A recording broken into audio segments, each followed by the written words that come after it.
Tá mai ceap gur thóg sé chomhfada ar rudí taketing pointe seo idir Jason agus Lee. Gúil faitis ar Jason má in sin sé aonad de Lee go gora sé an caidir bh muil agus mai ar sin. Is dó go sé dtír gur rudí a chosint agus tá mai ceappa go bonúsach gur sé gur cinál bheith chomáthas ar féiles ó híomh an caidir agus mai ar sin tá sé gur rudí chuinál faoi rún ach ag déir an lei beit go grotha sin ní smó feibhlín ná na rud a bheith. Ceacham te sin bhil se áráid? Yeah, tá. Sa sin? Tá. Tá mai ceap go méid tú gachar leir. Lee, tá brónar, ní féad le me seo dhéanamh. An bhaidan. Lee, tá rudí anna chachas muid labhart fuha.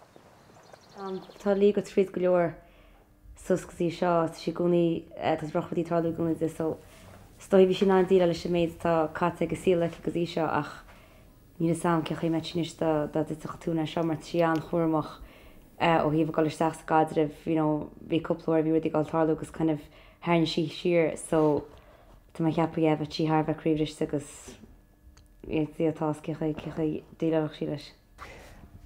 Is dói go dtí seo go ráir cin idir Lee agus Jason ach béidir maiall gur se thógáard na chéile agus i de cóní ná céanna gur fátíí ar thugaméidir gur níos mó sulla drirth agus dúór nó ag mar sin agus tá mai ceappa béidir ó híomh Jason gur fátíí ar cinál bug ráile nó seansaíirt réontarlint mar aragad gur botúna bheitán agus an sin go níl sam go dtí sé chéile nó go dtí deachchan í sin agus níor sé gur an sean sin a thógáil.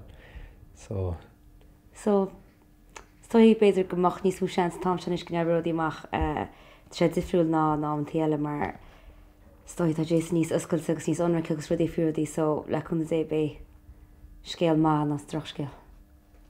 Ní bhín rudí riomh cho héasca agus is a hílás á mé cinsa amachchan seo gur go mé coppla casa agus coppla rud eisteach atálant ach so seans go mé amtí maithe an agus seans go mé amtí donna annach. Cá sé hecht amach tó hí fin airs an freisin am cin so.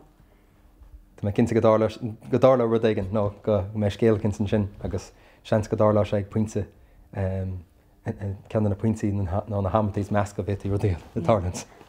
Goíach.